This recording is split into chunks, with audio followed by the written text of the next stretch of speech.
सिल्लोड मतदारसंघाचे आमदार माजी मंत्री अब्दुल सत्तार चांगले चर्चेत आलेत। अब्दुल सत्तार आणि तत्कालीन शासकीय अधिकाऱ्यांनी संगनमत करून शासकीय निधीचा गैरवापर केला असल्याचा आरोप आता सामाजिक कार्यकर्ते शंकरपल्ली यांनी केलाय। सामाजिक कार्यकर्ते शंकरपल्ली यांनी फक्त आरोप न करता सिल्लोड शहर पोलीस स्टेशन मध्ये फिर्याद देखील दाखल केली आहे। तर हे संपूर्ण प्रकरण नक्की काय आहे जाणून घेऊयात या व्हिडिओच्या माध्यमातून। नमस्कार, मी शुभांगी आणि आपण बघतायत देदानका। माजी मंत्री अब्दुल सत्तार यांनी अँब्युलन्स निधीमध्ये मोठा घोटाळा केला असल्याचं तक्रारीमध्ये नमूद आहे। त्यामुळे आता माजी मंत्री अब्दुल सत्तार पुन्हा एकदा अडचणीत सापडल्याचं समोर येतंय। तर आमदार अब्दुल सत्तार यांनी 2014 मध्ये आपल्या आमदार निधीमधून 2 अँब्युलन्स खरेदी करून आपला स्वतःचा मुलगा त्याच्या प्रगती शैक्षणिक संस्थेला दिले असल्याचं म्हटलं गेलंय। तर दोघांनी मिळून शासनाची दिशाभूल करून आर्थिक फसवणूक केली। जिल्हा शल्य चिकित्सक, जिल्हाधिकारी व नियोजन विभाग मंत्रालयाचे उपसचिव यांनी नियम धाब्यावर ठेवून कोणतीही कागदाची पडताळणी न करता अब्दुल सत्तार व त्यांच्या मुलांना अशा प्रकारे आर्थिक लाभ पोहोचवला। तसंच 2014 आणि 2018 या दोन्ही वर्षी अब्दुल सत्तार यांच्या नॅशनल एज्युकेशन सोसायटी व प्रगती शैक्षणिक संस्था यांना एकूण 5 अँब्युलन्स आमदार निधी मधून देण्यात आल्या असल्याचं शंकरपल्ली यांनी तक्रारीत म्हटलंय। आता या तक्रारीमध्ये नेमकं कुठले मुद्दे घेतलेत ते बघूयात। तर आमदार अब्दुल सत्तार यांनी 2 अँब्युलन्स स्वतःच्या सोयगाव येथील प्रगती शैक्षणिक संस्थेला दिले असल्याचं तक्रारीत म्हटलं जाते।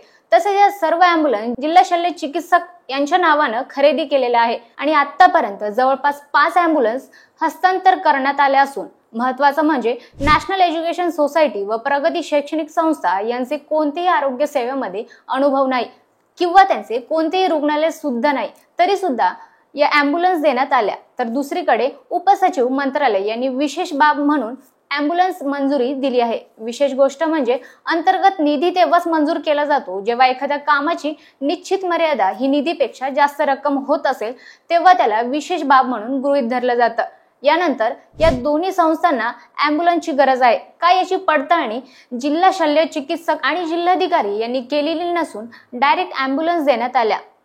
तसेच शासनाच्या 2011 आमदार निधी मार्गदर्शक सूचनेनुसार परिशिष्ट क्रमांक 1 मध्ये सार्वजनिक आरोग्य विभाग तक्त्यामध्ये स्पष्ट दिलेला आहे की रुग्णालय हे स्थानिक स्वराज्य संस्था, नगर परिषद, नगरपालिका, ग्रामपंचायत यांच्या अंतर्गत असलेले रुग्णालय, प्राथमिक आरोग्य केंद्र, उपजिल्हा रुग्णालय यांनाच देता येतात। तसेच प्रगती शैक्षणिक संस्थेचे संचालक अब्दुल समीर व अब्दुल सत्तार आहेत आणि अब्दुल सत्तार यांच्या पत्नीचा बेगमसह परिवारातील व्यक्ती सदस्य असल्याचं तक्रारीत म्हटले।